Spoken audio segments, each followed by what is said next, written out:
Então, o nome que a gente dá, o nome técnico, para quem é dos curiosos, né, da deficiência de iodo, é o que a gente chama de bócio endêmico, ou que era antigamente conhecido como cretinismo, tá? E essa doença era uma doença que atingia níveis endêmicos no Brasil, era uma coisa que era muito difundida.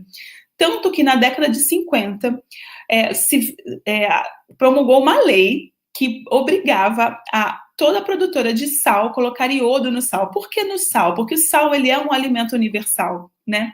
E desde que essa política entrou em vigor, lá pela década de 60, 70, a gente conseguiu erradicar o bócio endêmico no Brasil, tá? Então, o sal de cozinha no Brasil, até 2013, ele continha de 20 a 60 miligramas de iodo por quilo de sal. E aí a gente começou a perceber que começou a acontecer um efeito contrário, porque a população deixou de ter carência de iodo e ela passou a ter excesso de iodo.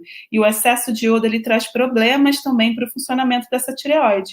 Então, a partir de 2013, teve uma resolução da Anvisa que reduziu para uma concentração mais baixa de iodo no sal, e vocês já vão entender o porquê. De 15 a 45 miligramas de iodo por quilo de sal, tá? E aí, meus amores, vamos olhar para os números, né? O sal de cozinha. A Organização Mundial de Saúde recomenda que a gente consuma, no máximo, 5 gramas por dia de sal, né? E se a gente for usar a concentração anterior, isso dá em torno de 300 microgramas de iodo, que é mais do que qualquer pessoa precisa, inclusive mais do que gestante, mais do que lactante. Com as concentrações mais baixas, em torno de 20 a 45, né? Se você consome aquilo que é recomendado pela OMS, você tem uma ingesta de 100 a 225 microgramas de iodo por dia, que está perto dos 150 que a gente precisa.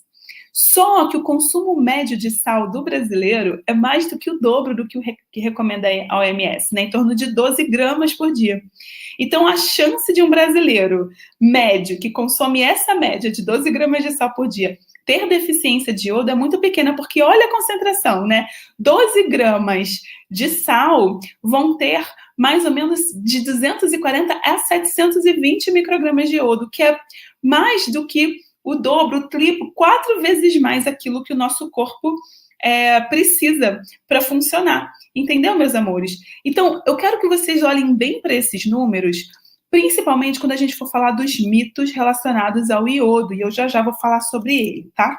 Então, só para a gente fechar, o consumo de sal nas quantidades habituais, que é a recomendada pela Organização Mundial de Saúde, garante a necessidade diária, inclusive, dependendo da concentração, pode até ser excessivo. Então, é muito difícil alguém que consuma sal ter deficiência de iodo, tá bom, meus amores?